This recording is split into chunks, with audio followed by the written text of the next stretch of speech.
Nous allons commencer notre culte.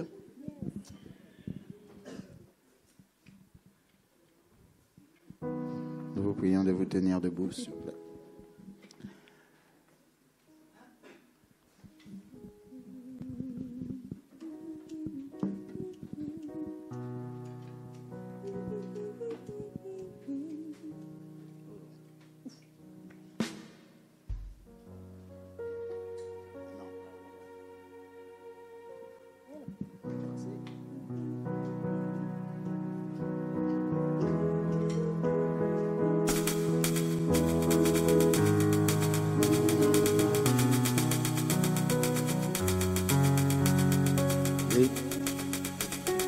L'Éternel est mon berger, de rien je ne manquerai.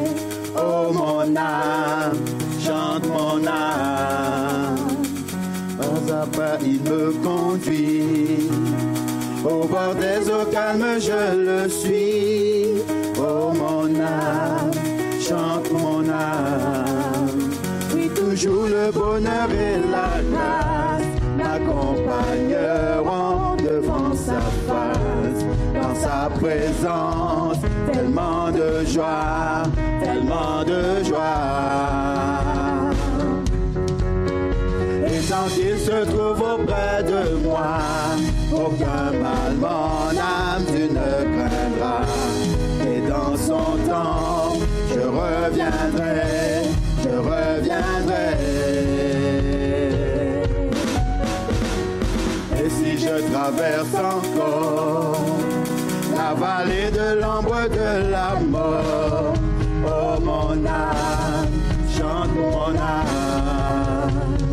Puisqu'il m'aime le premier, non rien ne pourra me séparer de son amour, de son amour. Mais toujours le bonheur et la grâce m'accompagneront devant sa face.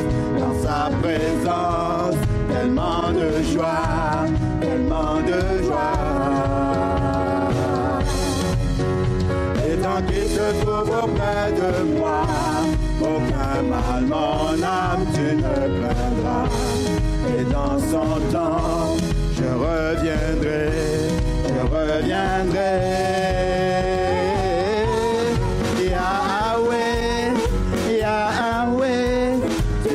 Briller sur moi ton soleil, Yahweh, Yahweh, ta lumière chasse au loin les ténèbres, Yahweh, Yahweh, ta parole éclaire mon sentier, Yahweh, Yahweh, Yahweh.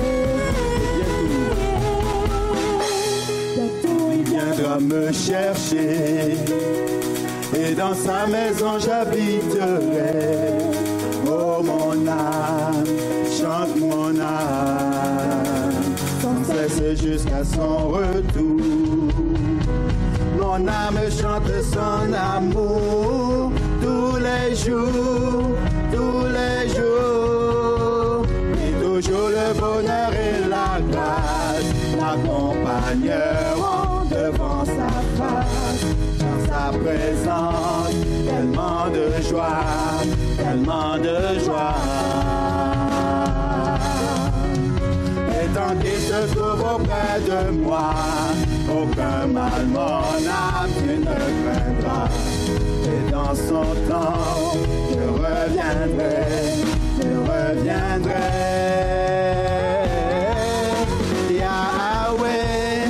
Yahweh, fais briller sur moi ton soleil. Yahweh, Yahweh, ta lumière chasse au loin les ténèbres. Yahweh, Yahweh, ta parole éclaire mon sentier. Yahweh, Yahweh, tu fais briller sur moi ton soleil. Yahweh, Yahweh, ta lumière chasse au loin les ténèbres.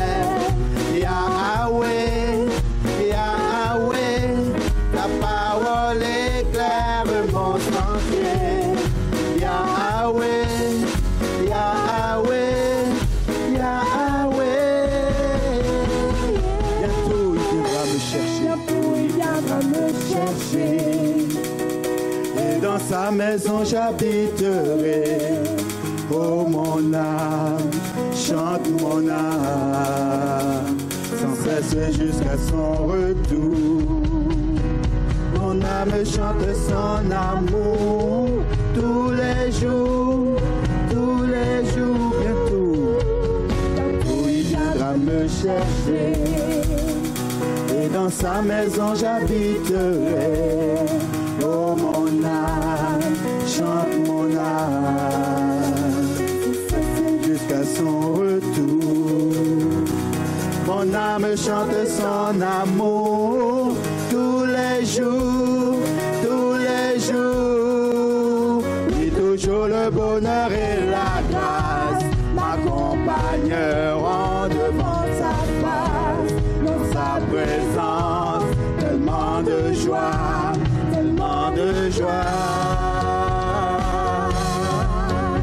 Et tant qu'il se trouve auprès de moi, aucun mal, mon âme, tu ne craindras. Et dans son temps, je reviendrai,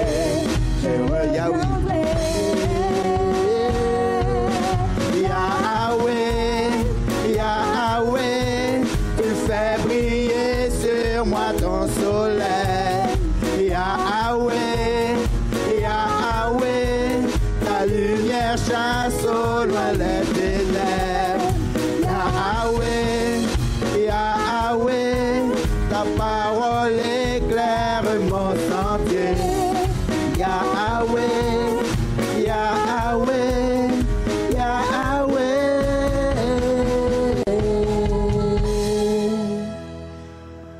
Amen.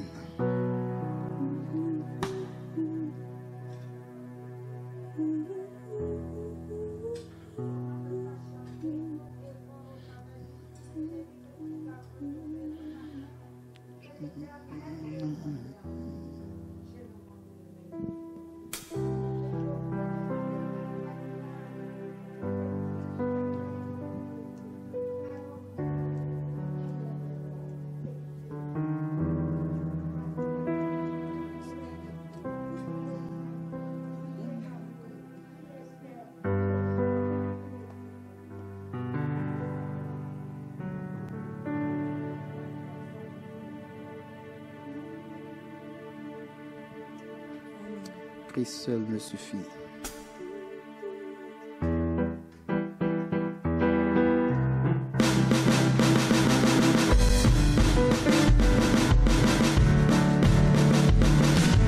Christ est tout pour moi, il est ma récompense,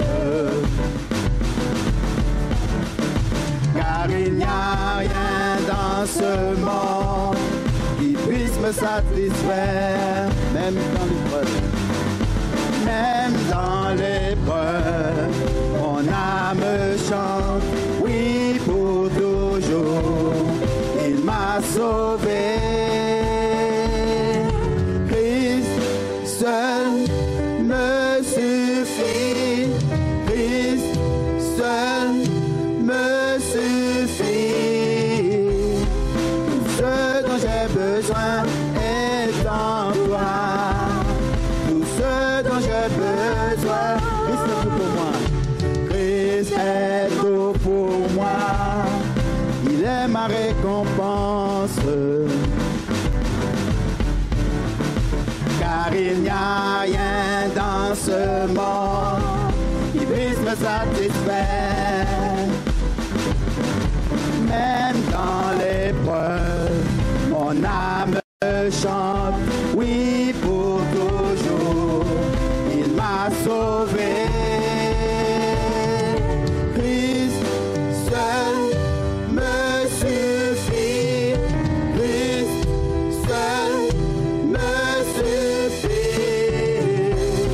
Tout ce dont j'ai besoin est en toi. Tout ce dont j'ai besoin, Christ est mon Seigneur. Christ est mon Seigneur, la joie de mon salut. Et cet espoir est sans fin. Le ciel est ma demeure, même dans l'orage.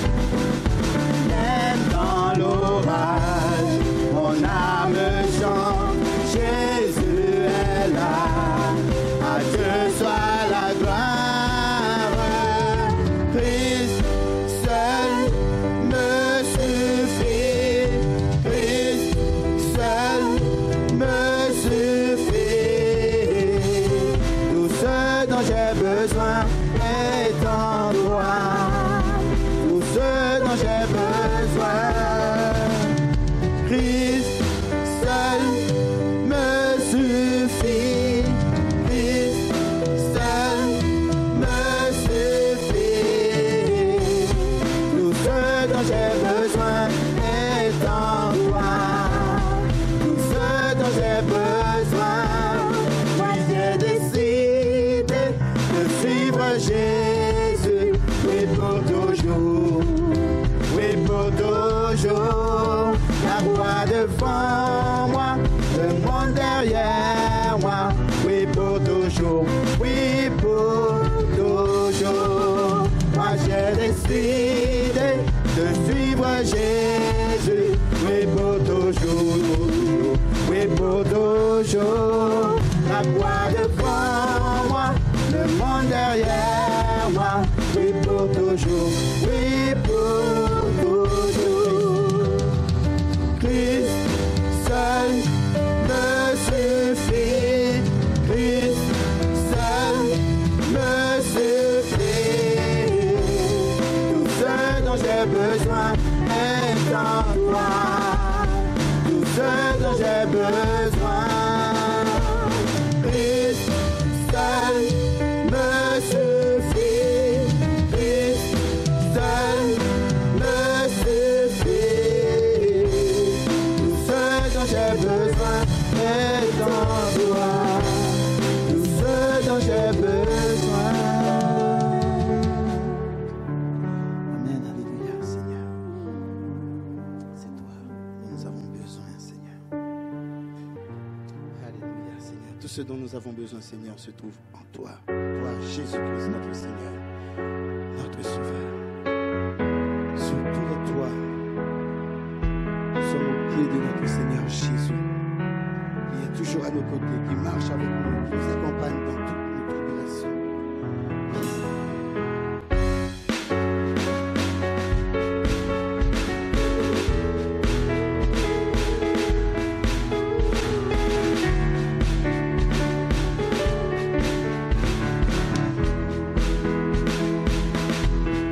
Me voici à tes pieds, toi mon amour, ma vérité. Je sais que ta grâce pour moi m'attire plus près de toi. En toi je trouve la liberté. Ma vie à toi je veux donner. Dieu, je me tiens devant toi. J'élève ma voix, tu m'as libéré. Alors je crie ton nom. Sur tous les toits je proclame. Je suis à toi. Je suis à toi. Tout le bien que tu fais pour moi, j'élève mes mains pour que tout soit. Tu es le seul qui fait fléchir mes genoux. Répandre ta parole sur terre, partager ton amour de mon Père. Je m'agenouille devant toi. J'élève mes mains, tu m'as libéré. Alors je crie ton nom. Sur tous les toits je proclame. Je suis à toi. Je suis à toi. Tout ce que je suis, je m'abandonne, il prend ma vie. Je suis à toi. Je suis à toi. Alors je crie ton nom. Sur tous les toits je proclame. Je suis à toi. Je suis à toi. Tout ce que je suis, je m'abandonne, prends prends ma vie. Je suis à toi. Je suis à toi. Me voici, Seigneur, les bras grands ouverts vers hier. Le Fils, le Dieu d'éternité. Le Dieu d'éternité. Me voici, Seigneur, les bras grands ouverts vers hier. Le Fils, le Dieu d'éternité. Le Dieu d'éternité. Alors je crie ton nom sur tous les toits, je proclame, je suis à toi, je suis à toi.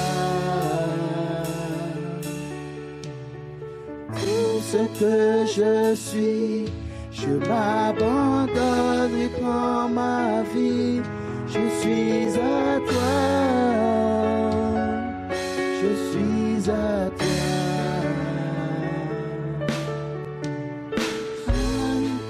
Ton nom sur tous les toits, je proclame, je suis à toi. Je suis à toi. Tout ce que je suis, je m'abandonne, oui, prends ma vie. Je suis à toi, je suis à toi. Me voici devant toi, Seigneur. Me voici, Seigneur, mes bras grands ouverts vers hier. Le Fils, le Dieu d'éternité. Le Dieu d'éternité, me voici. Me voici, Seigneur, mes bras grands ouverts vers hier. Le Fils, le Dieu d'éternité, le Dieu d'éternité.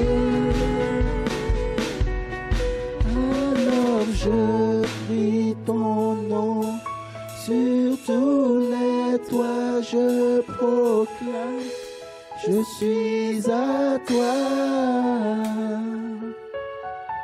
Je suis à toi.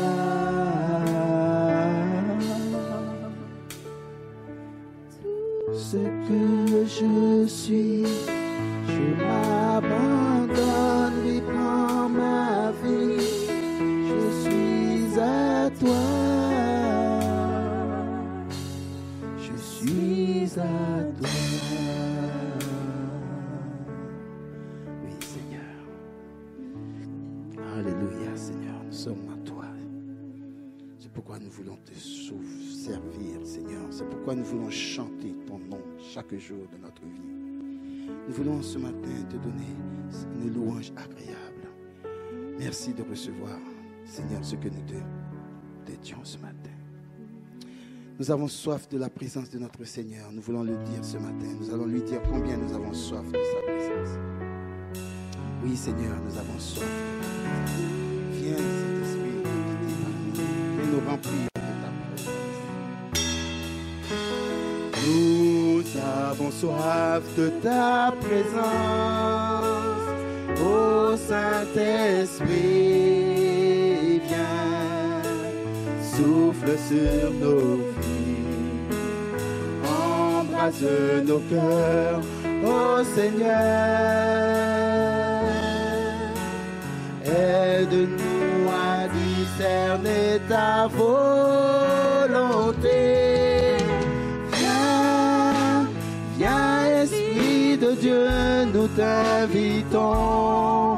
Revêt-nous, remplis-nous de ta sainte présence.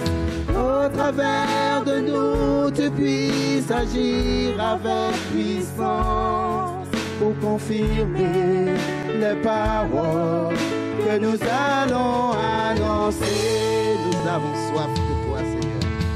Nous avons soif de ta présence, ô Saint-Esprit. Souffle sur nos vies, cœur, ô Seigneur. Aide-nous à toujours plus te ressembler. Viens, viens, Esprit de Dieu, nous t'invitons. Révèle-nous, remplis-nous de ta sainte présence. Qu'au travers de nous, tu puisses agir avec puissance pour confirmer les paroles que nous allons annoncer. Viens, nous avons soif de ta présence, ô Saint-Esprit, sur notre pays. Nous voulons voir des milliers d'hommes chanter ensemble, Jésus est Seigneur. Viens, viens, Esprit de Dieu, nous t'invitons. Révèle-nous, remplis-nous de ta sainte présence. Qu'au travers de nous, tu puisses agir avec puissance pour confirmer les paroles que nous allons annoncer. Viens, viens, Esprit de Dieu, nous t'invitons. Révèle-nous, remplis-nous de ta sainte présence. Qu'au travers de nous, tu puisses agir avec puissance pour confirmer les paroles que nous allons confirmer les paroles que nous allons confirmer les paroles que nous allons annoncer. Merci pour tout, Seigneur.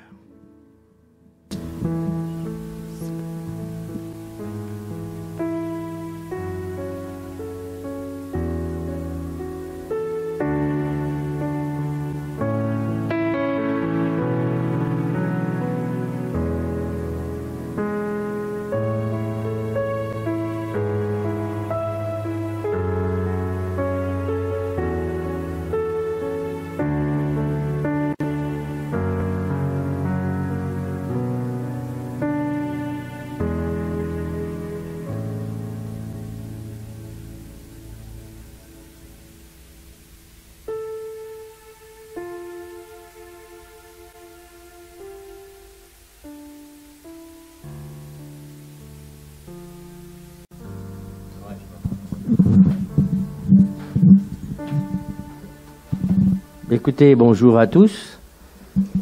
Donc, comme vous le savez, c'est le dernier culte en présentiel jusqu'à, on ne sait pas. Je suis un peu étonné qu'il y ait si peu de monde, surtout qu'on a fait 2 cultes quand même. J'ai pas eu d'appel de gens qui me disaient « Eh bien, écoute, on viendra pas. » Ça m'aurait bien arrangé, on n'aurait fait qu'un culte. Mais on a l'habitude. Toujours est-il que c'est le dernier culte. Donc, c'est pas moi qui vais prêcher, c'est mon ami Kenny, comme c'était prévu. Donc, on va faire quelques annonces. Jérôme, tu vas commencer à mettre sur diapo. Voilà. Donc, toute la semaine prochaine et toutes les semaines qui vont suivre, il y aura toujours réunion de prière à 20h sur Skype. Je dis bien à 20h. Si vous connectez à 21h10, c'est sûr que c'est fermé. C'est fermé parce qu'on fait en sorte que la réunion se termine entre 21h et 21h10. Tous les mardis et le vendredi, la même chose pour les études bibliques de 20h jusqu'à 21h, 21h15. Ok, donc je vous encourage à vous connecter, parce que je ne pense pas qu'on va reprendre de sitôt. Je ne veux pas être pessimiste, mais je ne pense pas que ça va être de sitôt. Est-ce qu'il y a des personnes qui ont regardé hier soir sur Porte Ouverte? Levez la main que je vois. Donc c'était super bien. Donc les annonces ont été faites, donc je ne vais pas gronder ceux qui ne l'ont pas fait, mais je veux dire par là, c'est que c'était super bien. Quand ils disent qu'il y avait 4500 personnes, c'est pas juste, c'est 4500 connexions, c'est pas pareil. Parce que les connexions, ça veut dire que des fois dans les familles, ça peut être 3, 4, 5. Toujours est-il qu'il y a eu des témoignages assez bouleversants. À cet effet, donc, la semaine prochaine, nous étions convenus que nous ferions un culte pour l'Église persécutée, avec les témoignages. Donc ça ne se fera pas, mais on le fera quand même. À savoir, on va enregistrer, et le culte, tous les cultes maintenant, le dimanche, sera à 10h. Alors, pour ceux qui sont là et ceux qui écoutent, pour ce qui est du top, c'est Jérôme qui gère tout ça. Donc c'est lui qui envoie le dimanche matin le lien. Oui, c'est ça. Donc on vous communiquera cela, sinon vous téléphonez à Jérôme. Et si vous n'avez pas le numéro de Jérôme, vous le demandez à Martine. C'est bon, c'est clair ce que je dis? Donc vous verrez avec Martine pour qu'elle vous donne le lien. Donc tout cela s'est fait assez rapidement. On a essayé de pallier à ce qui nous arrive, à ce qui arrive à tout le monde d'ailleurs. Mais ça y est, on est un peu rodé quand même. Donc tous les dimanches qui vont suivre, sur YouTube, à 10h, c'est Jérôme qui pilote tout ça. Il va envoyer le culte à 10h, mais il faut avoir le lien pour... C'est bon? Dites-moi oui, dites-moi non. Oui, c'est bon, vous avez tous compris? Ok. Pour ce qui est de ce fameux culte, qui sera le culte pour l'Église persécutée, comme vous ne pourrez pas être ici, j'avais demandé de mettre de côté un don pour l'Église persécutée. Donc, on va faire passer la corbeille pour non seulement les spécial pour ceux qui auraient prévu déjà, donc il ne doit pas y en avoir beaucoup. Sinon, pour le jour de l'Église persécutée, on va vous donner comment faire, à savoir vous envoyer un chèque, parce que si c'est trop compliqué pour certains, vous envoyez, tout le monde envoie un chèque. Tu envoies, Jérôme? Alors, ça c'est le site, ça. Facebook, site, YouTube. Ok. Donc tu étais censé envoyer pour l'Église persécutée, pour que les gens puissent envoyer. J'attends.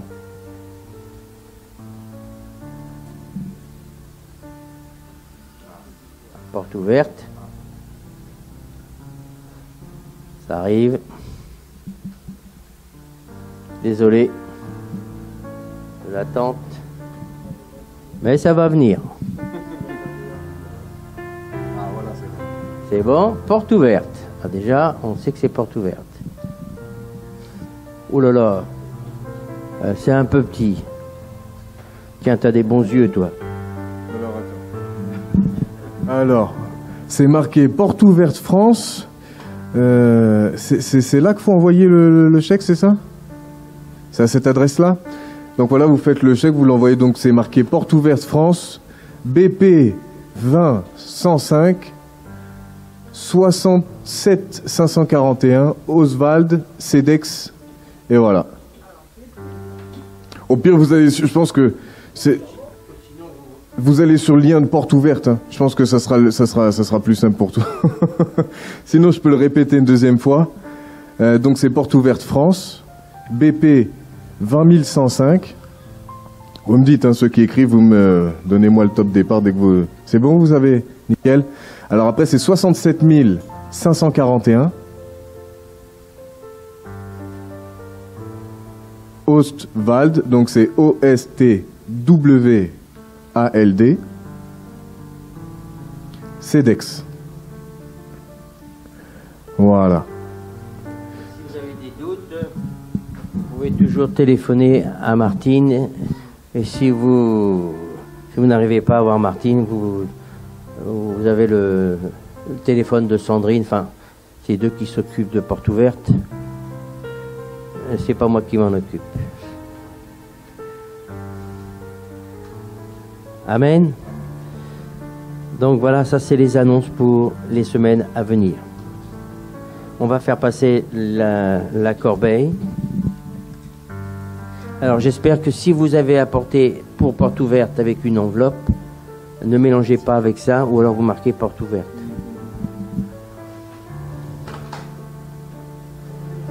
Ou on va faire passer peut-être une autre corbeille, ce sera plus simple. Voilà, avec ça. Non. Hein? Celle de l'Afrique, elle est où? Elle est là-bas. Vas-y. Kenny va passer pour Porte Ouverte, ça sera plus simple. Dans une autre corbeille. Ouais, c'est bon. Porte Ouverte, là. Hein.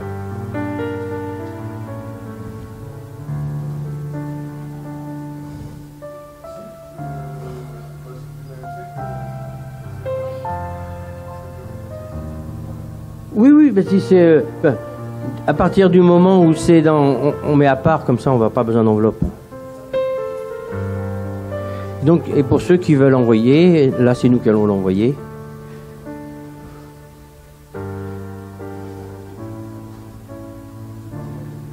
Vous marquez... Non, vous marquez pas Porte... Non, vous avez marqué Porte Ouverte? Rien, vous marquez rien. C'est pas grave. Martine, elle va se débrouiller. Vous comprenez pourquoi? Parce que sinon, on est obligé, ces chèques-là, il faut qu'on envoie un chèque. Et non, on ne va pas envoyer 10 chèques. Mettez rien, c'est pas grave. Ah, c'est un peu compliqué, c'est un petit peu comme ça, là. Sinon, vous l'envoyez personnellement. Alors là, vous mettez Porte Ouverte. Ce qu'on ne peut plus gérer après. L'église est enfermée. Les virements, oui, mais pour être plus simple, vous pouvez faire des virements, vous faites ce que vous voulez. Sauf... Ah là, c'est un peu mieux, là, oui. Ça paraît, c'est mieux.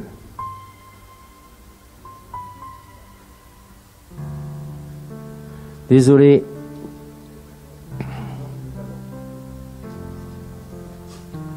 On n'aura plus l'occasion de pouvoir partager comme ça. Donc, profitons. C'est bon?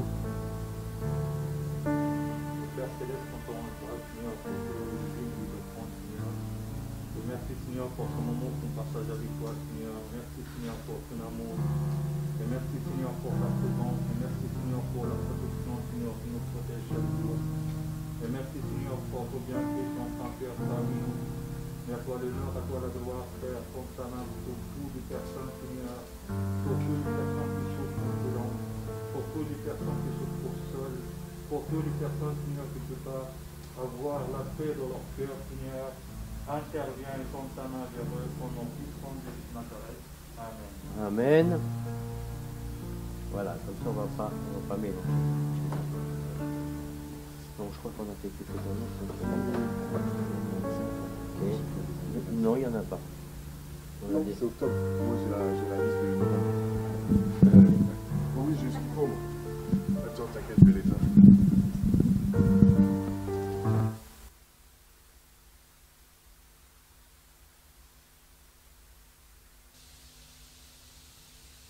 On a déjà fait des tests. C'est la deuxième fois que je prêche sur ce message-là. Mais vous ne savez pas que ça fait 2 fois. Parce qu'on l'a enregistré, étant donné qu'on ne savait pas comment ça allait se passer. On a pris toutes les précautions exactement. Alors, je vais laisser ça à bouger. Alors, il y a quand même des des anniversaires, on va en profiter quand même. On peut se voir là, on va quand même chanter. Donc je sais qu'il y a... Je ne sais pas pourquoi ça fait ce bruit-là. On a l'impression que je suis en train de parler dans une bouteille d'eau, en verre. Alors, pour les anniversaires, demain. Alors demain, il y a 3 personnes. Alors, Sandra Niklos. Ah, c'est pour ça que j'ai dit, on ne pouvait pas louer. Sandra Niklos, 17 ans. Il y a un nombre dans les deux qui est bon. Il y en a un dans les deux qui est bon. Je voulais choisir lequel. Il y a Adinia Céline, qui n'est pas là, pareil. Et puis, plus personne. Non, je rigole. Et puis, mon fils, Eden, demain qui aura 1 an. Et donc, ça passe vite. Allez, on chante joyeux anniversaire. Je sais pas si Laura est dans le coin. S'il y a Eden, je sais pas où ils sont. S'il y a Eden, on en profite comme ça. On fait joyeux anniversaire pour Sandra et pour Eden.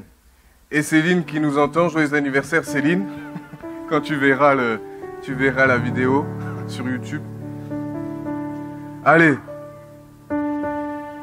Joyeux anniversaire, joyeux anniversaire, joyeux anniversaire, Sandra Eden, joyeux anniversaire, et que Dieu vous bénisse. Et que Dieu vous bénisse, et que Dieu vous bénisse, Sandra Eden, et que Dieu vous bénisse.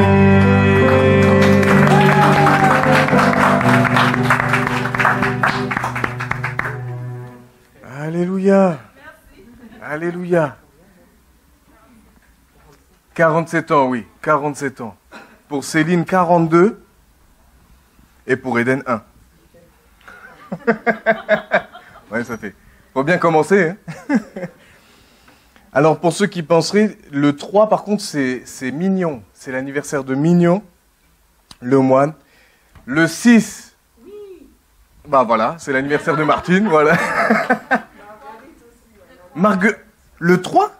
Ah, Marguerite, elle n'est pas écrite. Marguerite, non, j'ai pas Marguerite sur ma liste. Mais Marguerite aussi, alors dans ce cas-là, le 3, donc on a des téléphones à ce moment-là. Ah oui, bon, en plus, ça vient tout à l'heure. Bah, comme ça, on pourra rechanter pour elle. Alléluia. Alléluia. C'est bon, vous m'entendez bien ? Ok, super. Donc, on n'a rien oublié. Mais je suis dans la joie. Je suis dans la joie quand même parce que on peut se réunir. Cette fois-ci, on peut quand même se réunir à l'occasion de la Toussaint. Donc, je suis dans la joie d'être avec vous, de pouvoir annoncer, partager avec vous le message que j'ai sur mon cœur, que le Seigneur a mis sur mon cœur. Et on va parler gâteau. Et on va parler pain. Dit comme ça fait pas très...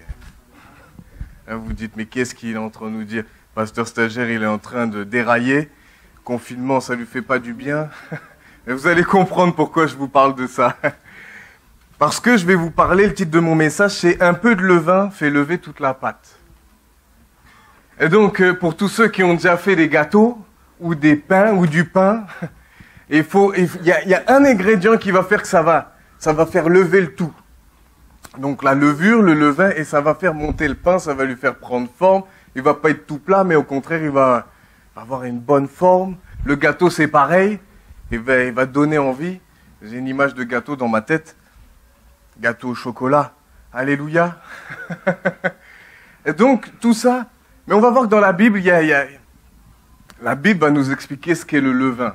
On voit que, déjà, le premier point que je voulais voir avec vous, j'ai essayé de faire le plus simple possible. Il y a tellement de choses à dire, mais je vous assure, 1 heure, c'est court. Alors, moi, simplement, je vais donner le message et puis je vais vous laisser méditer. Je vais vous donner même quelques passages en plus pour que vous puissiez méditer là-dessus. Mais qu'est-ce que j'ai lu? J'étais obligé de lire parce qu'il y a vraiment beaucoup de passages. Vraiment beaucoup de passages. Où même Jésus va nous parler de ça. Jésus, et puis il va y avoir l'apôtre Paul aussi qui va parler de ça. Sans compter l'Ancien Testament. Alors, le levain, tout le monde sait que le levain est utilisé pour faire lever la pâte. Mais cet ingrédient, ce levain-là, dans la Bible, on va en parler aussi.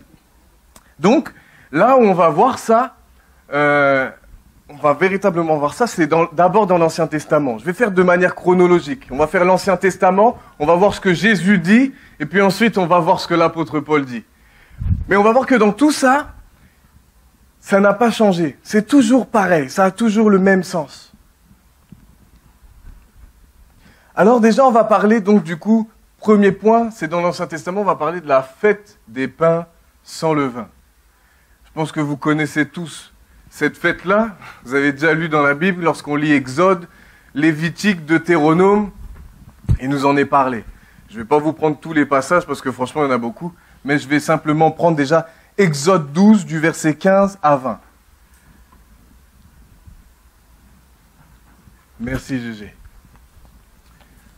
Et Justin. Alors, pendant 7 jours, vous mangerez des pains sans levain. Dès le premier jour, il n'y aura plus de levain dans vos maisons, car toute personne qui mangera du pain levé du premier jour au 7e jour sera retranchée d'Israël.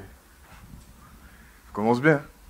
Le premier jour, vous aurez une sainte convocation et le 7e jour, vous aurez une sainte convocation. On ne fera aucun travail ces jours-là, vous pourrez seulement préparer la nourriture de chaque personne. Vous observerez la fête des pains sans levain, car c'est en ce jour même que j'aurai fait sortir vos armées du pays d'Égypte. Vous observerez ce jour comme une loi perpétuelle pour vos descendants. Le premier mois, le 14e jour du mois, au soir, vous mangerez des pains sans levain jusqu'au soir du 21e jour. Pendant 7 jours, il ne se trouvera point de levain dans vos maisons, car toute personne qui mangera du pain levé sera retranchée de l'assemblée d'Israël. Une deuxième fois qu'il le dit. Que ce soit un étranger ou un indigène. Vous ne mangerez point de pain levé dans toutes vos demeures. Vous mangerez du pain sans levain. Alors, on voit ça, et au moment où c'est donné, c'est au moment où Dieu faisait la promesse au peuple d'Israël de dire qu'il instaurait la Pâque, il expliquait la Pâque, ce qu'était la Pâque juive. C'est-à-dire qu'il faisait un repas, c'était le repas qu'ils allaient faire en mémoire de quoi? De ce que Dieu les avait fait sortir d'Égypte, les avait délivrés du joug du Pharaon et des Égyptiens. Et on voit qu'en expliquant la Pâque, en introduisant la Pâque, il va aussi au même moment parler de la fête des pains sans levain. Donc on voit que la Pâque et la fête des pains sans levain sont étroitement liées.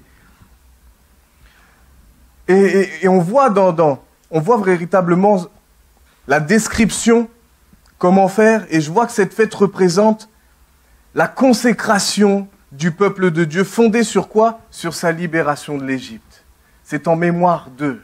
Et à chaque fois, lorsqu'on voit qu'il y a une fête que Dieu introduit, c'est en mémoire d'eux. C'est toujours pour se rappeler ce qu'il a fait pour nous. Avoir une attitude de reconnaissance. Nous comprenons donc que le levain, qui est un agent de fermentation, symbolisait quoi? Le péché, mais que le pain sans levain, lui, au contraire, allait représenter quoi? La repentance, le rejet du péché et la consécration à Dieu. C'est à lui que nous appartenons. Tout levain, c'est-à-dire toute corruption et tout péché devait être ôté de toutes les maisons du peuple d'Israël. Toutes les maisons. C'est-à-dire, je vais développer, on ne parle pas simplement des objets ou simplement ce qui se trouvait là, mais on parle aussi du levain, c'est-à-dire de nos vies. On dépouille nos vies, on dépouille nos maisons de ce levain. Ce qui implique, tout ça devait être mis à part, pourquoi? Pour Dieu, en raison de notre foi, de leur foi. Aujourd'hui, on pourrait dire de notre foi aussi. Je viendrai un peu plus tard, de notre foi, de leur foi, et aussi de ce que Dieu avait pu faire pour eux. Donc on voit que c'est un juste retour. C'est un juste retour. Quand Dieu nous soutient, quand Dieu nous délivre, quand Dieu nous intervient dans nos vies, quand il nous a sauvés. Le juste retour, c'est de suivre ce qu'il a dit. Et c'est ça la preuve d'amour. C'est d'obéir à ses commandements, c'est faire ce qu'il nous demande. C'est d'être reconnaissant, de lui dire merci Seigneur, de rendre grâce. C'est un juste retour. C'est un juste retour. Mais le fait de ne pas appliquer ce que Dieu a dit, qu'est-ce qu'il était dit? Il est dit qu'il soit retranché. Ceux qui n'obéissaient pas étaient retranchés. Aujourd'hui, si nous n'obéissons pas à la parole de Dieu et que nous restons sur nos positions, on peut toujours dire toutes les paroles, tous les versets qui disent que nous sommes justes. Ça ne fonctionne pas comme ça. Si notre vie n'est pas en accord avec ce que la Bible dit, on peut toujours dire qu'on est juste, on peut toujours dire qu'on est de Christ. On est coupé de Dieu. On est coupé de Dieu. Pensez hier quand je relisais ça, des fois j'entendais quand j'étais jeune, je disais, mais ça c'est un petit péché ou ça c'est un gros péché. Pourtant, ce que va nous dire Romains 6, c'est pas ce que ça nous dit. Hein. Il dit que le salaire du péché, c'est la mort. Il n'a pas dit, si tu fais les petits péchés, ça va, ça passe. Si tu en fais les gros, ou oh là c'est bon, c'est terminé pour toi. Le péché dans sa globalité, c'est ce qui a mené Jésus à la croix pour nous, afin que quiconque croit ait la vie éternelle. Mais ça, on le sait. On cesse de répéter les mêmes choses, mais merci Seigneur pour son œuvre à la croix, pour chacun d'entre nous. Et des fois, j'ai entendu aussi, vraiment, ça venait simplement, ça coulait quand je lisais ça, mais des fois, j'avais l'impression qu'on scindait Dieu en deux parties. C'est-à-dire la partie de l'Ancien Testament et la partie du Nouveau Testament. Comme si Dieu n'était plus le même. Comme si on disait, oui, mais avant Dieu était comme si, mais aujourd'hui, non, il est... Ah, tout n'est que grâce. La grâce, la grâce, la grâce. Oui, la grâce, alléluia. Mais c'est comme si on disait la grâce, ça veut dire, oh, bon, je peux me permettre de faire ça, je peux me permettre de faire ci. C'est pas grave, la grâce, la grâce. L'amour, l'amour. La compassion. Mais j'aimerais nous rappeler avec respect que Hébreux 13:8 nous dira que Dieu était le même hier, il est le même aujourd'hui, et il sera encore le même éternellement. Donc c'est un Dieu qui ne change pas. Je dis que son cœur, je voyais ça quand on a fait notre année à Mulhouse, où Jean-Marie Ribet nous disait, il disait, mais quand Adam et Ève ont péché, croyez-vous pas que Dieu le savait déjà? Et parce que certains disaient, j'entendais ça, ils disaient, mais c'était un plan B. C'est-à-dire Jésus ne devait pas venir, c'était un plan B. Je dis, mais Dieu savait tout. Dieu était au courant, c'est sûr qu'à la base c'était pas... Mais c'est comme si on disait, Dieu était surpris, donc du coup il a dû faire autre chose pour... Et moi je dis, mais Dieu savait déjà tout ce qui allait se passer, il sait comment ça commence, il est l'alpha. J'entendais un chant d'ailleurs, ah Pauline n'est pas là. Elle m'a partagé un chant magnifique, Alpha et Oméga. Mais il est l'Alpha, le commencement, et l'Oméga, la fin. Il sait tout ce qui se passe. Entre au début et la fin, il sait tout, et pendant, il sait aussi. Donc, il sait toutes choses. Donc, Jésus, c'était déjà prévu dès le départ. La Bible va nous dire dans Jean 1, la parole était déjà là, hein, au début. La parole était Dieu, la parole était avec Dieu. Amen. Donc Dieu n'a pas changé, si ce n'est l'alliance, qui n'est plus la même. Alléluia, nous ne sommes plus sous la loi, mais nous sommes sous la grâce, nous sommes sous l'alliance de ce que Jésus a fait, son sang. Alors, j'aimerais aussi vous encourager à lire. C'est ce que je vous disais, je ne peux pas tout donner. Il y a notamment Matthieu 16, du verset 5 à 12, où c'est là où on va voir que Jésus va dire quoi à tous ceux qui étaient autour de lui? Il va dire, gardez-vous, à ses disciples, il va dire, gardez-vous avec soin du levain des pharisiens et des sadducéens. Et on voit dans Matthieu 16, au verset 12, qu'au début, les disciples, quand on lit le contexte, ils ne comprenaient pas. Ils se sont dit, mais est-ce qu'il dit ça parce qu'on a oublié le pain? Est-ce qu'il dit... Et puis Jésus va dire, mais pourquoi raisonnez-vous en vous-même et dites cela alors que vous vous rappelez pas qu'il y avait des paniers on a les paniers qui restent du miracle avec les pains et les poissons. Et c'est là qu'ils vont comprendre quoi? qu'il parlait de l'enseignement des pharisiens et des sadducéens. Matthieu 23, franchement, je vous encourage à lire ça aussi. Matthieu 23, c'est extraordinaire. C'est là où Jésus va parler et il va décrire, il va dire, mais les scribes et les pharisiens sont de ceux qui faites ce que je dis, mais faites pas ce que je fais. Faites ce que je dis, mais faites pas ce que je fais. C'est-à-dire, ils connaissaient la parole de Dieu, aux autres ils disaient, bah voilà, faut faire comme ci, faut faire comme ça, ayez telle attitude, ayez telle disposition, mais eux-mêmes ne l'appliquaient pas dans leur propre vie. Eux-mêmes ne l'appliquaient pas dans leur propre vie. Et on voit un bon nombre de reproches que Jésus va faire, et je crois que quand Jésus fait ces reproches-là, il a le cœur brisé, parce qu'il voit ceux qui connaissent sa parole, et pourtant qui...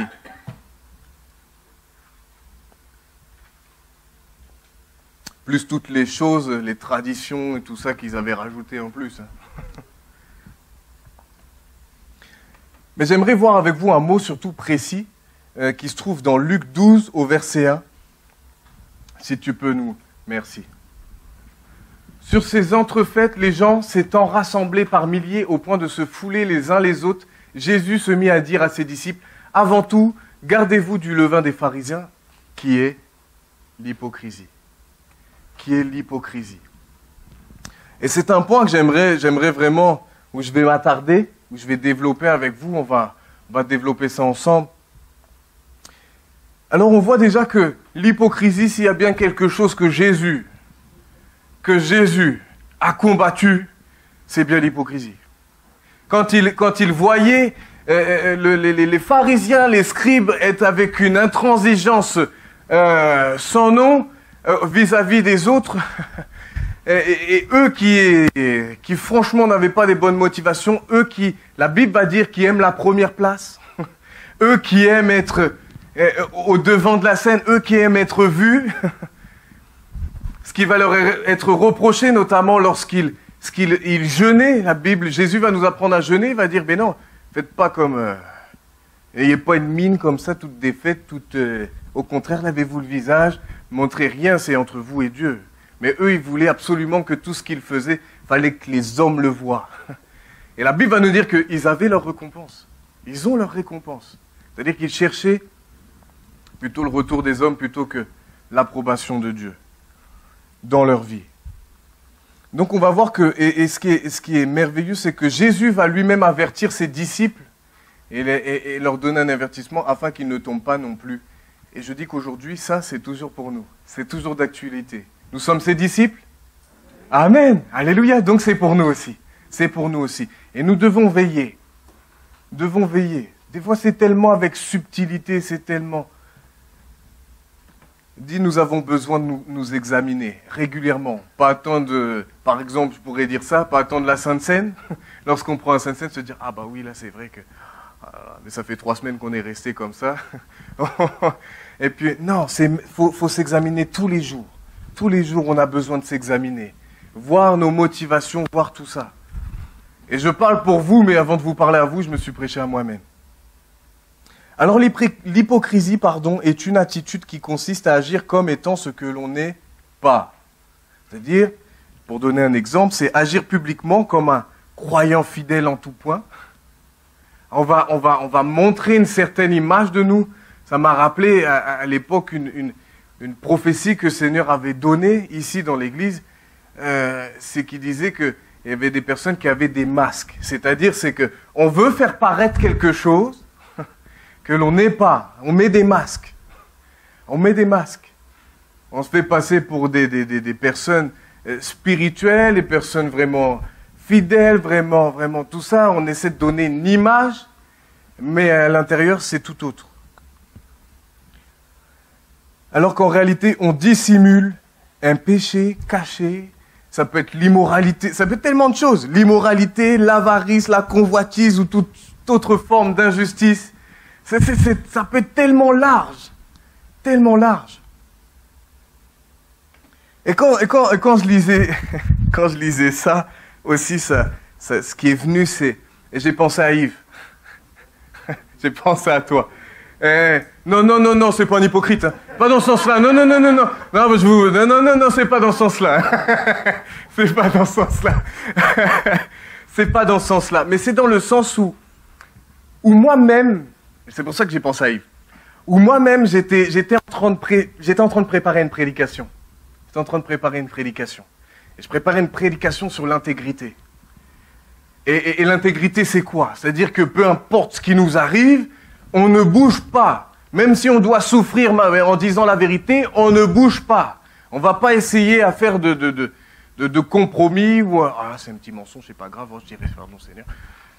Non, on est vraiment intègre, quoi qu'il en coûte. Quoi qu'il en coûte.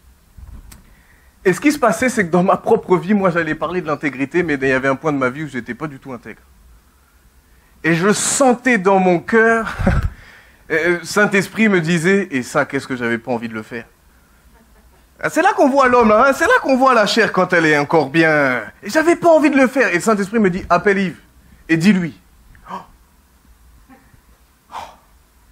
Je suis pasteur stagiaire, je suis responsable de jeunes. Et voilà, voilà. Donc il y avait toute une image, toute une image. Et je dis, purée, pourtant je prêche. Pourtant je fais ceci, pourtant je fais... Mais là, il faut avouer que Kenny, t'es pas droit, là. Ah, t'es pas droit, t'es tordu. Ah, là, sur ce point-là, t'es tordu. Et j'ai dit, bon, Seigneur, je vais t'obéir et je vais appeler Yves. Et j'ai avoué à Yves que j'avais triché. Et je vous le dis, comme ça, j'ai honte. Mais je vais le dire. J'ai dit, Yves, tu sais, il y a un moment, j'étais débordé, j'étais ceci. C'est vrai, c'était vrai. Entre les prédications, tout ça et tout. Et puis, il y avait un moment, il fallait apprendre des versets à ce cours et j'ai triché. J'ai pas eu le temps d'apprendre, j'ai pris, j'ai recopié. Mais oui, vous rigolez, mais moi, j'étais pas fier. J'étais pas fier. Et je parle d'intégrité, et le lendemain, je devais parler sur l'intégrité. Mais Saint-Esprit m'a dit, va, maintenant, va en parler. Et franchement, je me suis dit, oh là là là là là là là là là. C'est pour ça qu'il faut pas pécher. Non, c'est pas pour ça. Faut avoir une bonne motivation. Faut pas pécher parce que ça plaît pas à Dieu.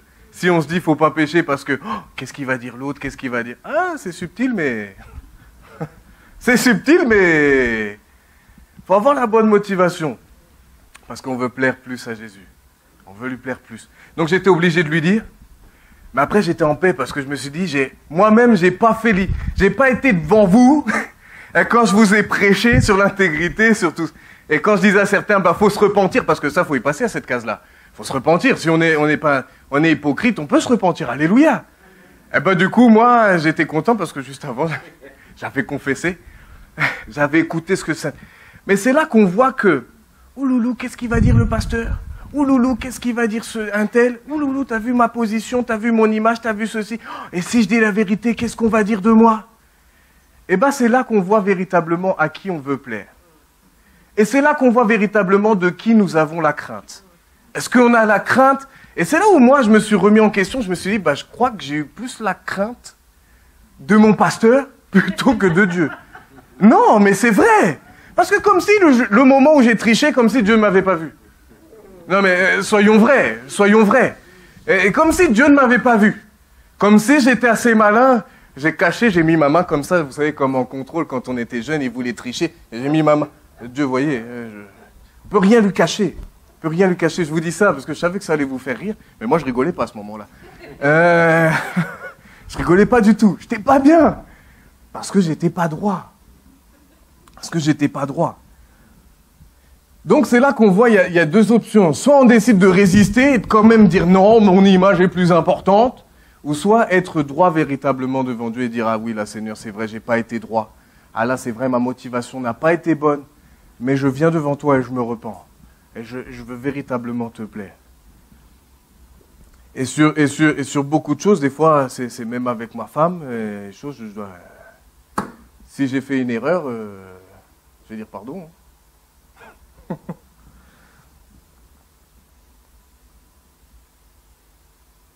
Et donc, j'aimerais, du coup, c'était pas dans cet ordre-là, mais je vais embrayer là-dessus, c'est Galates 1:10. Ça, c'est très important et c'est quelque chose qui m'a beaucoup, je trouve que, et maintenant, est-ce la faveur des hommes que je désire ou celle de Dieu? Est-ce que je cherche à plaire aux hommes? Si je plaisais encore aux hommes, je ne serais pas serviteur de Christ. Dans tout ce que nous faisons, quelle est notre motivation? Je sais que souvent on pose cette question-là, mais c'est parce qu'elle est primordiale. Est-ce que nous faisons les choses parce que nous voulons être vus des autres?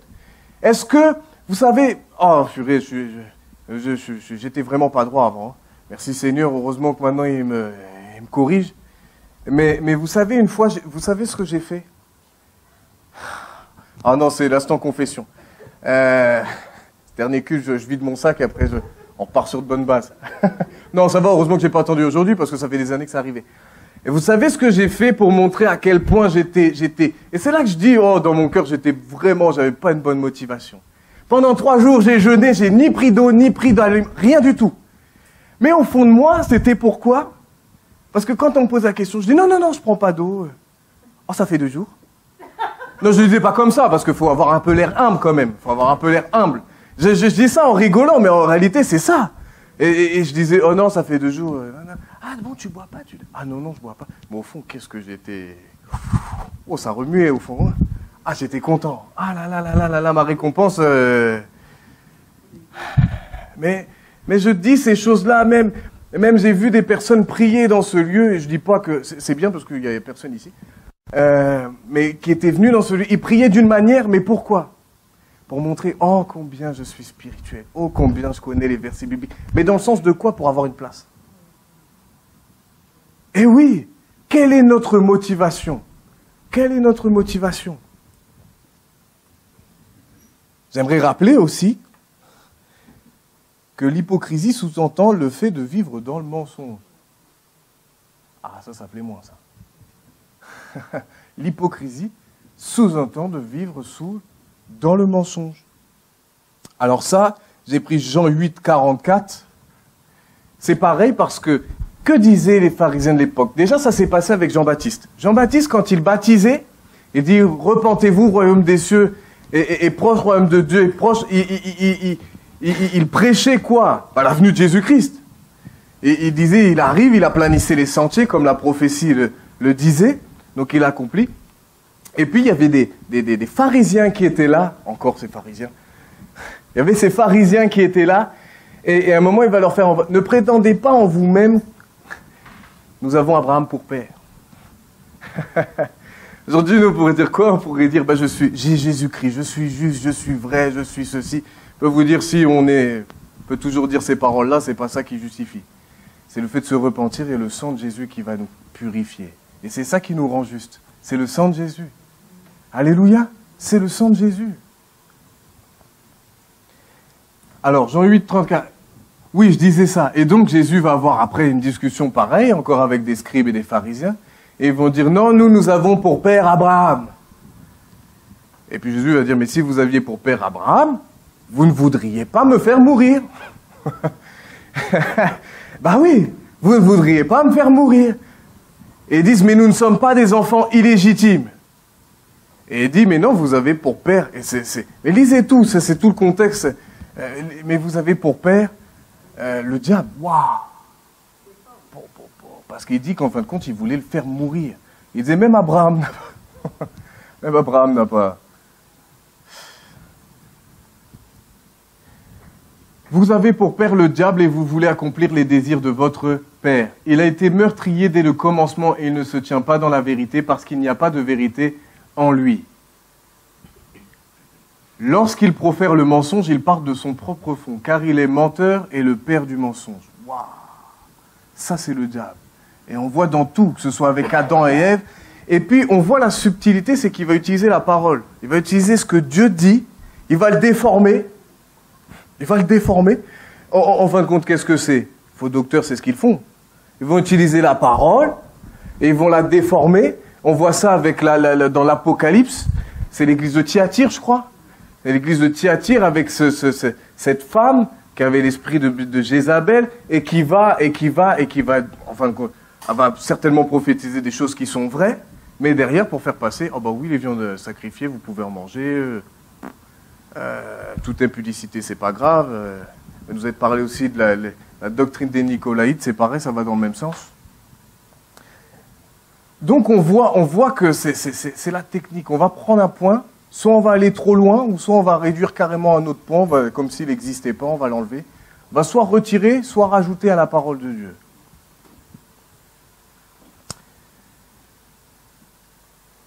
Ça j'ai dit. Ça j'ai dit aussi. Et ce qui est terrible dans tout ça, c'est que quand nous agissons comme ça, et que nous restons dans cette position-là, devant Jésus, on ne pourra pas dire quoi que ce soit. Parce que tout est... Si on demeure dans ça, on ne lâche pas.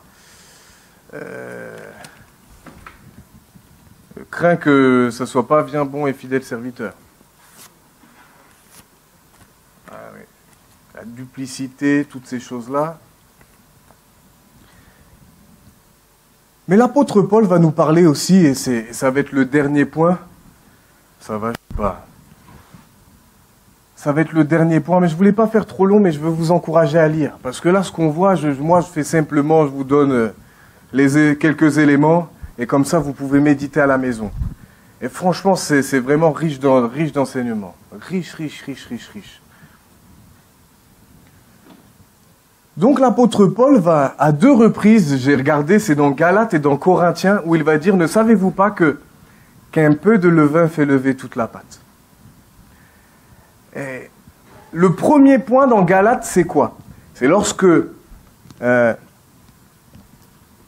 c'est ce qu'on voit un peu dans tout cet épître-là, c'est qu'en fin de compte, il y a des juifs qui sont devenus chrétiens, qui se sont convertis, mais qui ont voulu, à ceux qui n'étaient pas circoncis et chrétiens, qui ont voulu rajouter. Et dire non, s'ils ne sont pas circoncis, s'il n'y a pas de... Ah non, il faut qu'absolument ils soient circoncis, sinon il leur manque quelque chose. Et rajouter à la parole. Et c'est là où même on va voir dans la parole que la circoncision, il est parlé aussi de la circoncision du cœur. Circoncision du cœur. Alléluia. Et comme si aujourd'hui je vous disais, mais vous n'avez pas totalement le salut, pourquoi? Parce que vous n'êtes pas circoncis.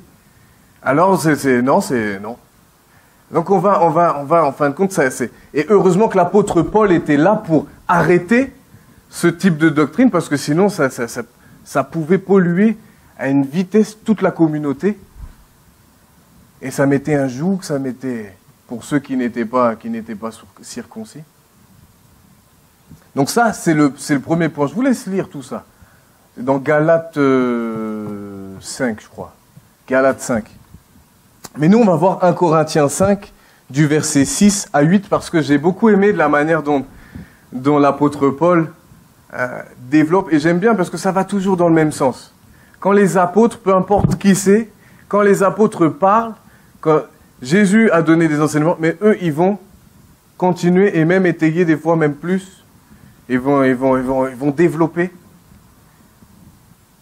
Donc on voit que ça va dans le même sens. Alors, 1 Corinthiens 5, du verset 6 à 8. Merci les amis.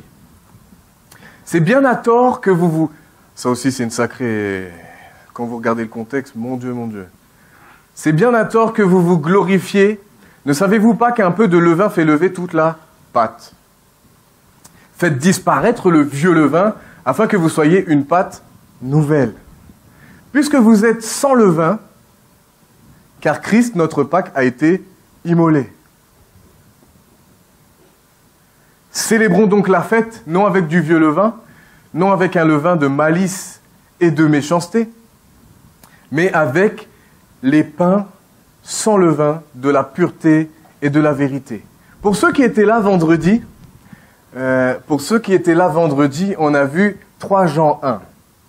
Et à bon nombre de reprises, l'apôtre Jean disait « Je vous aime dans la vérité ». Et à chaque fois, il disait « Dans la vérité, dans la vérité, dans la vérité ». Ça m'a rappelé aussi l'armure du chrétien. L'armure du chrétien. C'est quoi? Quel est l'élément qui nous parle de la ceinture? Ayez à vos reins la ceinture de vérité, de la vérité. Et donc, c'est-à-dire que si on ne peut pas se voiler la face, ou même si on essaie, la parole de Dieu est claire. On ne peut pas dire qu'on est dans la vérité, prétendre avoir l'armure du chrétien et la ceinture de la vérité si on vit dans le mensonge. Si on veut faire paraître autre chose que ce que nous sommes. On peut pas prétendre avoir... mais non. Là, on va voir que le levain, et c'est ça que j'ai pas compris ça tout de suite quand j'ai lu ça, et c'est après que c'est venu. Le levain est le symbole de ce qui se répand dans un tout. C'est-à-dire le levain que tu en mets une petite goutte ou 2 petites gouttes ou 3 petites gouttes, tu mets un peu, et ben ça va se répandre dans tout ton gâteau, dans tout ton pain, ça va se répandre. Ça va se répandre. Alors maintenant, je vais... De ce qui se répand, excusez-moi. De ce qui se répand dans un tout et qui corrompt. Et qui corrompt. Quoi? La vérité, la justice et la vie spirituelle.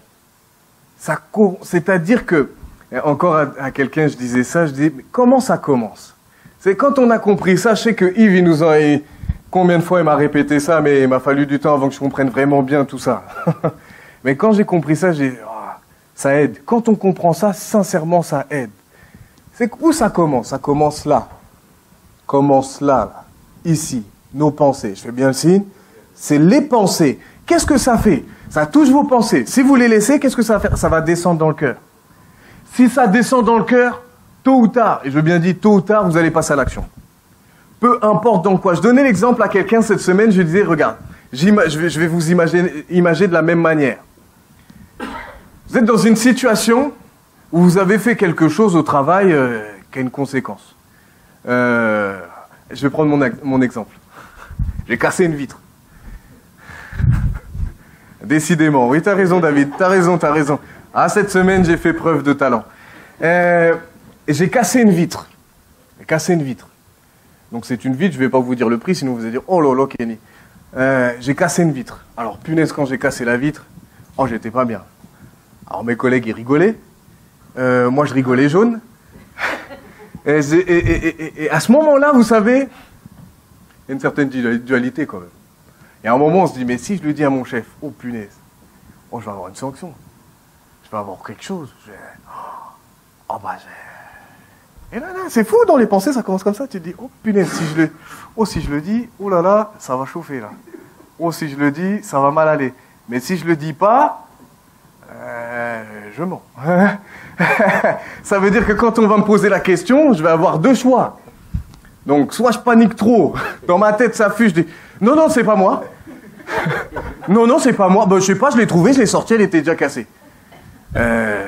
En plus, j'aurais pu le dire parce que juste avant, c'est arrivé. Il y en avait une qui était dans le rack qui était déjà cassée.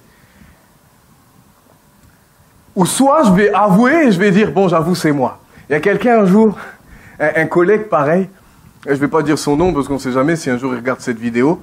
C'est avec amour que je dis ça. Avec le Fenwick, il a tapé dans une porte de train. Alors, qu'est-ce qu'il a dit? Le problème, c'est que ça a cassé toute la porte, tout le mécanisme et tout ça. Donc, c'était mon job. Il fallait tout réparer. Alors, quand on lui a posé la question, non, c'est pas moi. Oh, bah, penses-tu? Ça arrête un train. Je vais pas vous dire combien de milliers d'euros ça compte, mais il a tellement eu peur qu'il a dit, non, c'est pas moi. Puis après, rongé par les Romains, il a dit, si, c'est moi. Il a dit, si, c'est moi. Mais c'est là que, c'est pour vous expliquer que, il y a des moments comme ça, si on laisse les pensées venir, si on laisse la séduction venir comme ça, on se dit, oh bah non. Oh non. Il faut être prêt. Bon, bah, on fait une bêtise. C'est comme avec le péché. Bah oui, si t'es tombé. Mais le tout, c'est pas de s'installer dans le péché, c'est pas de pratiquer. Encore une fois, on a vu ça vendredi après vendredi, où il est parlé de pratiquer le péché. On veut pas pratiquer. Oui, bon, bah, on est tombé. On demande pardon, on se repent et on repart. Mais on s'installe pas. Si on s'installe, ça veut dire qu'en plus on va s'installer. Et puis, des fois, moi, j'étais étonné quand j'avais certaines choses et des personnes venaient me voir, Kenny, tu fais comme ça, non, la parole de Dieu dit ça. Et puis des fois, même moi, je tombais, et puis il y a des gens qui m'ont... Et puis quand c'était pour les enfants, c'était pour leurs enfants, pardon.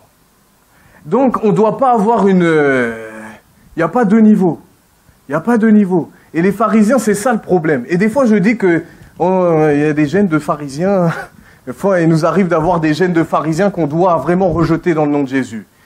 Parce que c'est fou comme on est intransigeant avec les autres, mais qu'avec nous, on va se trouver toutes les excuses du monde. Pour notre péché, on va dire, oui, mais tu sais...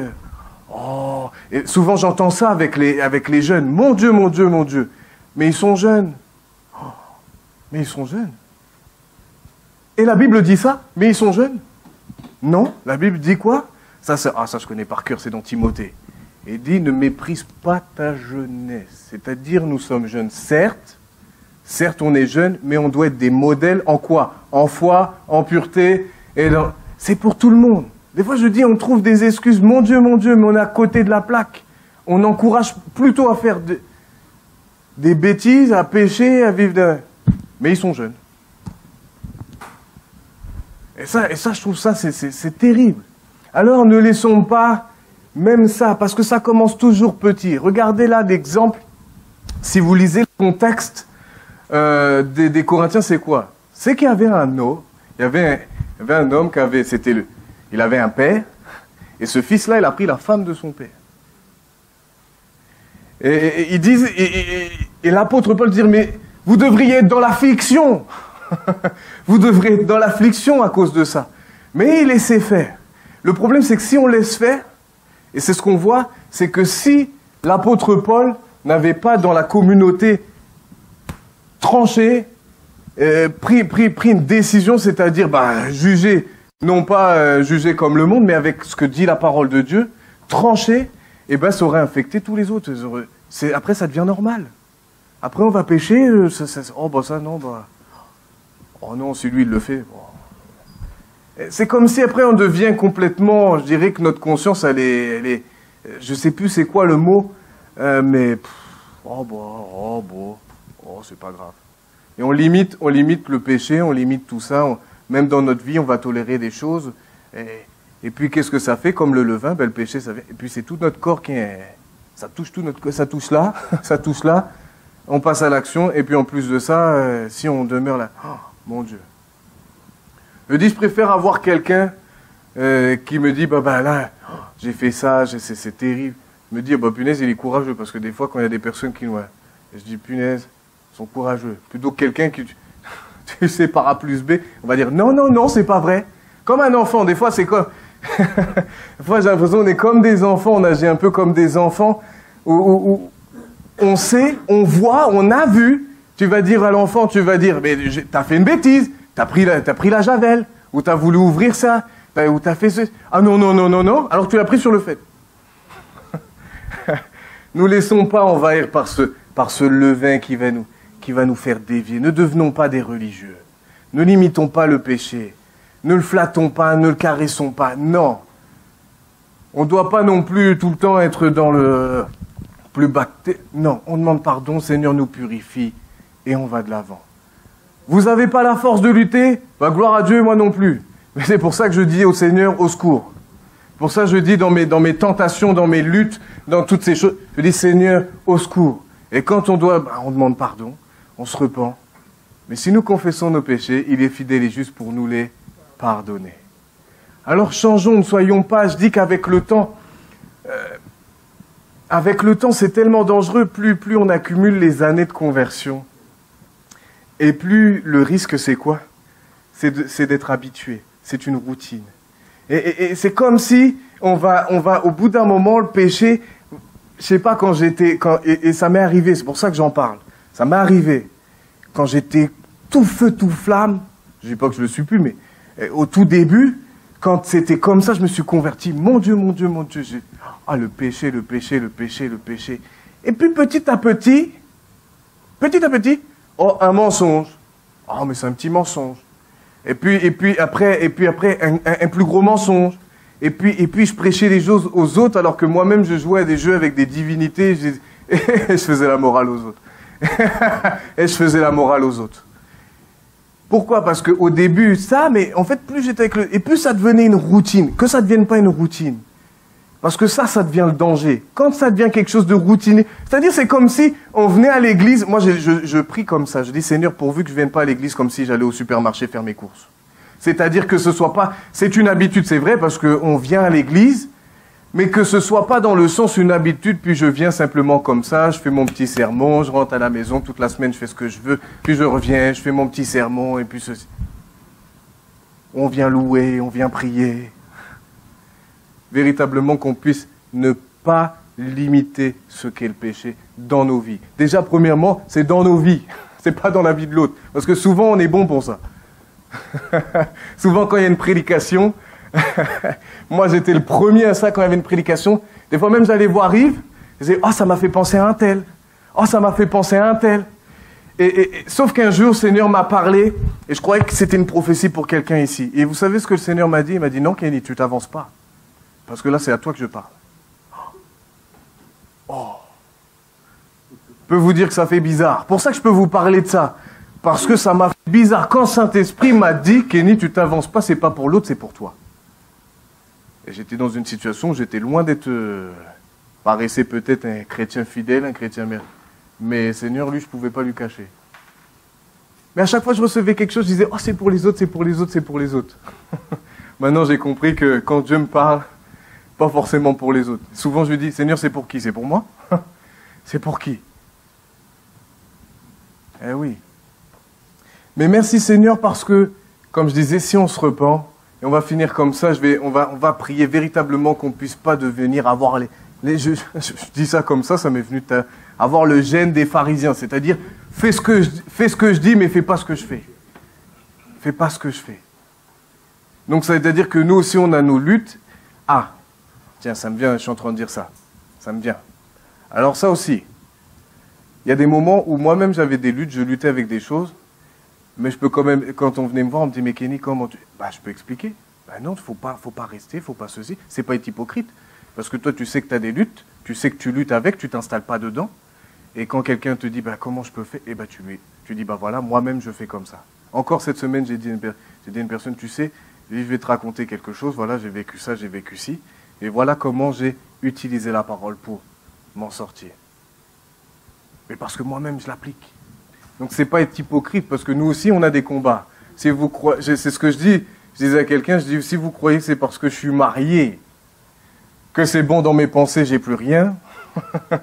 J'ai peut-être cru ça le jour où je me suis marié, je me suis dit, ça y est, c'est bon, maintenant je vais être tranquille, ça va être bien. Mon Dieu, mon Dieu, mon Dieu. Mais on ne doit pas s'installer. Allons de gloire en gloire et de victoire en victoire. Comme Yves l'a prêché la semaine dernière, je pensais à ça aussi. Notre désir, c'est de ressembler à Jésus. Alors, Seigneur, permets que tout à chacun nous puissions te ressembler de plus en plus. De plus en plus. Amen? Alors, je vais prier très simplement. Très simplement. Vous pouvez vous lever. Si vous voulez vous lever, c'est même levez-vous. Comme ça, on est tous. Alléluia. Ok. Seigneur, vraiment, merci pour ta parole. Merci pour ce qu'elle nous guide, ce qu'elle est notre soutien et qu'elle nous reprend aussi lorsque parfois nous dévions. Seigneur, merci véritablement pour ta parole. Je te prie, Seigneur, que tout à chacun nous puissions ne plus avoir ce vieux levain, ne plus avoir toutes sortes de pensées où on se justifie pour rester dans telle ou telle position, mais que l'on puisse véritablement non pas nous installer dans le péché, mais vraiment le combattre par ta puissance. Vraiment, nous avons à nous la décision, mais à toi qui nous donne la force de pouvoir véritablement être plus que vainqueurs sur nos situations. Seigneur, vraiment, je te prie, Seigneur, que notre cœur à tout à chacun, c'est d'être tes imitateurs. Et nous voulons, Seigneur, te ressembler plus encore. Viens transformer nos pensées, viens transformer notre cœur, viens véritablement toujours, non pas nous habituer au péché, devenir des religieux, c'est-à-dire où nous connaissons la parole, mais nous ne l'appliquons même pas dans nos propres vies, mais que nous puissions être véritablement des adorateurs en esprit et en vérité. Véritablement. Merci Jésus pour ton amour, merci pour ton sang qui vient nous purifier de toutes nos fautes, de tous nos péchés, et merci Saint-Esprit pour cette force que tu nous communiques afin d'être de plus en plus victorieux, peu importe ce que nous vivons, dans le nom de Jésus. Amen. Amen, amen. Amen. Merci Kenny. chose avant qu'on puisse se séparer. Kenny, tu nous as pas donné la suite de ton histoire de carreau. Ah oui, tu as oui. parlé. Pardon. Alors j'ai dit la vérité. Peut-être la suite. Ah oui, excusez-moi. Oui, parce que du coup, alors j'ai dit la vérité. J'ai dit c'est moi qui l'ai cassé. Et donc c'est monté assez haut, mais j'ai rien. Wow. Tout le monde est au courant. Le numéro 1 du site, tout le monde est au courant. J'ai dit c'est moi qui l'ai cassé. Si quelqu'un veut venir me voir, qu'il vienne me voir. Je dirais je l'ai cassé. Mais non, j'ai dit, et puis on m'a rien dit. Et en fait, ça a soulevé un problème, que du coup c'est mal placé et tout ça, donc ils veulent changer l'emplacement, ils veulent refaire quelque chose. Donc du coup j'ai rien eu. Voilà. Alléluia. C'est Martine, elle voulait savoir la suite. Oui, excusez. Ah oui, j'ai passé. Ah bah t'as raison. Alors j'ose. Juste une dernière annonce, tu peux t'approcher Nathalie, comme ça je vais pas m'embrouiller. C'est au niveau des calendriers. Voilà. Bonjour à tous. Donc là aujourd'hui c'est le dernier jour où on va se rencontrer physiquement. Donc si vous voulez faire des commandes de calendrier, ben, vous passez me voir à la librairie. Ou sinon, ce que je peux vous proposer si vous n'avez pas le temps ce matin, c'est que je vous donne mon téléphone. Et quand vous pouvez, moi je suis disponible de 11h15 à 13h45 et après 18h le soir tous les jours, du lundi au vendredi. Donc si vous voulez faire des commandes, il n'y a pas de souci, vous m'appelez, je suis à la maison, je me rendrai disponible quoi qu'il arrive. Voilà, et je prendrai les commandes tranquillement avec vous, que ce soit pour les livres ou les calendriers. Merci, bonne journée. Alors il y a quelque chose qui me vient dans ma tête. Vous savez que les librairies ont été fermées. D'un seul coup, ça me vient dans ma tête, là. Parce que si on fait des commandes, on va prendre des commandes. Donc, si on ne peut pas avoir les calendriers, sachez que ça ne viendra pas de nous, mais c'est que la librairie chrétienne de Paris sera fermée. Enfin, j'anticipe. Hein. OK ? Donc, vous voyez avec... c'est Nathalie donc, qui s'occupe de la librairie. Pour ce qui est des calendriers, j'espère qu'on pourra se déplacer... pour la fin de l'année, quoi. Voilà, je vous souhaite un bon dimanche, même pas entre amis parce qu'on n'a pas le droit. En tous les cas, bon courage pour la suite. Et de passer, vous allez pouvoir passer justement beaucoup plus de temps dans les livres. Je ne vous encourage pas à passer votre temps sur Netflix. Moi-même, j'ai arrêté Netflix. Je disais ça à quelqu'un que je vais rencontrer tout à l'heure. Netflix, c'est assez dangereux. Il y avait des bonnes séries. Je vais vous donner même le nom de la série. C'est Viking. J'aime beaucoup ces choses-là. Mais franchement, c'est bien, mais arrive un moment où vous ne pouvez plus regarder, c'est trop violent. On monte des scènes d'orgie, bon, arrive un moment, j'ai dit non, je peux plus regarder ça. C'est très dangereux. C'est très très dangereux. Alors, il faut savoir, on n'a pas dit il faut pas regarder, mais on le sent plus profond de nous que là, c'est pas bon. Là, il faut arrêter parce que ça va trop loin. Au niveau de la violence et de l'immoralité. Et c'est ce que l'on voit. Aujourd'hui, nous sommes dans un monde, pas spécialement en France, où la violence est décuplée. Pourquoi ?